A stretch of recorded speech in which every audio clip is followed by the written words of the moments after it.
Professor Dhanapalan College of Science and Management, OMR, Padur. Admissions open for 2024-25.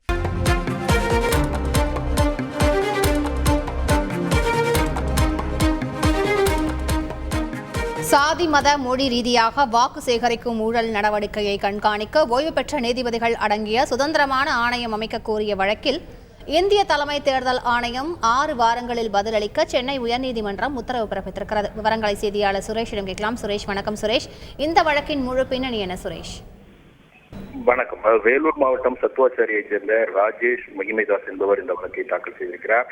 அதாவது ஜாதி, மதம் மற்றும் மொழி ரீதியாக வாக்குகளை சேகரிப்பது என்பது ஒரு ஊழல் நடவடிக்கை என உச்சநீதிமன்றம் தீர்ப்பளித்திருக்கிறது. அதே போல வெறுப்பு பேச்சுகளை கட்டுப்படுத்துவதற்கு மாநில அரசுகள் நடவடிக்கை எடுக்க வேண்டும் என்றும் உச்சநீதிமன்றம் தீர்ப்பளித்திருக்கிறது.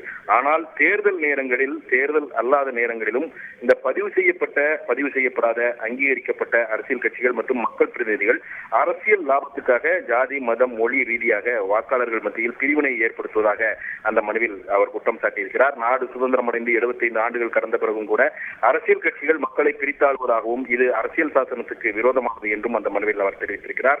தேர்தல் நேரங்களில் இது போன்ற பிளவுபடுத்துவதை, அதாவது ஜாதி, மத, மொழி ரீதியாக மக்களை பிளவுபடுத்துவதை தடுக்க நடவடிக்கை எடுக்கக்கூடிய தேர்தல் ஆணையம் அதன் பிறகு இந்த நடவடிக்கைகளை தடுக்க எந்த ஒரு ஒழுங்குமுறையும் இல்லை என்பதனால் உச்சநீதிமன்றம் தீர்ப்பு குறித்து உரிய தூதர்களை நியமித்து மக்களுக்கும் மக்கள் பிரதிநிதிகளுக்கும் தெரிவிக்க வேண்டும் என்று தேர்தல் ஆணையத்திற்கு உத்தரவிட வேண்டும் என்ற கோரிக்கையை முன்வைத்திருக்கிறார். அது மட்டுமல்லாமல் இந்த உச்சநீதிமன்ற தீர்ப்பை அமல்படுத்துவதை கண்காணிப்பதற்காக ஓய்வு பெற்ற நீதிபதிகள், மனித உரிமை ஆர்வலர்கள் அடங்கிய சுதந்திரமான குழுவை, ஆணையத்தை அமைக்க வேண்டும் என்றும் அந்த மனுவில் கோரிக்கை விடுக்கப்பட்டிருக்கிறது. இந்த வழக்கை விசாரித்த பொறுப்பு தலைமை நீதிபதி மகாதேவன் மற்றும் நீதிபதி முகமது சபிக் அடங்கிய அமர்வு இந்த மனுவுக்கு 6 வாரங்களில் பதிலளிக்க வேண்டும் என்று இந்திய தலைமை தேர்தல் ஆணையத்திற்கு உத்தரவிட்டு விசாரணையை தள்ளி வைத்திருக்கிறது. முழு விவரங்களுக்கு நன்றி Suresh. Professor Dhanapalan College of Science and Management, OMR, Padur. Admissions open for 2024-25.